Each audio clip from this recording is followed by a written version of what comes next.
Hello viewers, welcome to my channel. আপনাদের কাছে শীতের সকাল, শীতের বিকেল, আপনাদের কাছে একটা শীতের মাঝে নিয়ে আসছি কোরাল মাছের রেসিপি। সো কোরাল মাছ বা যে কোনো বারবিকিউ মাছের তো সব মাছের তো সেম মশলা, তো আপনারা যে কোনো মাছ যদি এই শীতের মধ্যে যদি আপনারা বারবিকিউ করে খেতে চান, খুব সহজে আপনারা কিভাবে বারবিকিউ করে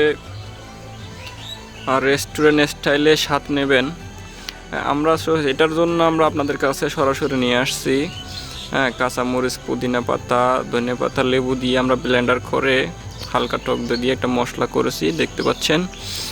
সো এটার মধ্যে আমরা রসুন পেস্ট রসুন পেস্ট দিয়ে ভালো করে লেড়েছে আমরা দিচ্ছি হচ্ছে টমেটো সস। সো আমরা টমেটো সস দিয়ে দিচ্ছি অল্প করে, চিলি সস দিয়ে দিচ্ছি অল্প করে।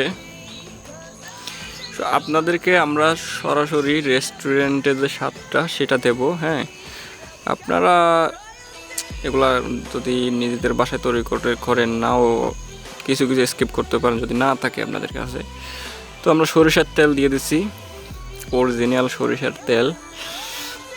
চিলি পাউডার দিয়ে দিচ্ছি অল্প করে, মরিচের গুঁড়া। দর্শক, আমরা ধনিয়ার গুঁড়া দিচ্ছি, জিরা দিচ্ছি। আমরা গরম মশলাটা দিলাম না, কারণ যেহেতু মাছের মধ্যে গরম মশলাটা না দেওয়াই ভালো। আমরা একটু বারবিকিউ সস দিয়ে দিচ্ছি, লবণ দিয়ে দিচ্ছি পরিমাণ মতো যতটুকু লাগে।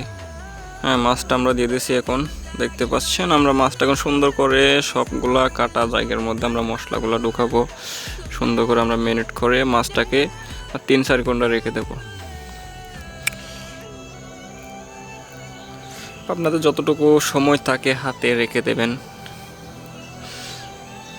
যত বেশি রাখবেন মিনিট করে তত ভালো হবে। লবণ ঢুকবে ভালো করে। দেখতে পাচ্ছেন আমরা সম্পূর্ণ হয়ে গেছে আমাদের এটা। আমরা এটা জ্বালাবো কয়লাতে। আমরা ফয়েল দিয়ে পেঁচে নিয়েছি 2টা মাছ। আমাদের পাশে চিকেন হচ্ছে। একটা মাছ আমরা নেট দিছি, মাছের নেটে। আমাদের মাছের নেট শর্ট ছিল। যদি আপনাদের কাছে এভাবে মাছের নেট থাকে তাহলে তো সবচেয়ে বেস্ট হয়, মাছটা ভাঙে না বা কোনো সমস্যা হয় না। ফয়েল দিয়ে করলে পানি জমে যেতে পারে, তাহলে আপনাদের ফয়েলটা পরবর্তী কুলে আর একটু হিট দিয়ে করতে হবে, কালার টানতে হবে। সো দেখতে পাচ্ছেন আমাদের মাছ কমপ্লিট হয়ে গেছে। এদিকে পাশে চিকেন হচ্ছে, সব কিছু মোটামুটি ভালো হচ্ছে। বারবিকিউর ফিশটাও অসাধারণ হয়েছে। সো আল্লাহ হাফেজ, বাই।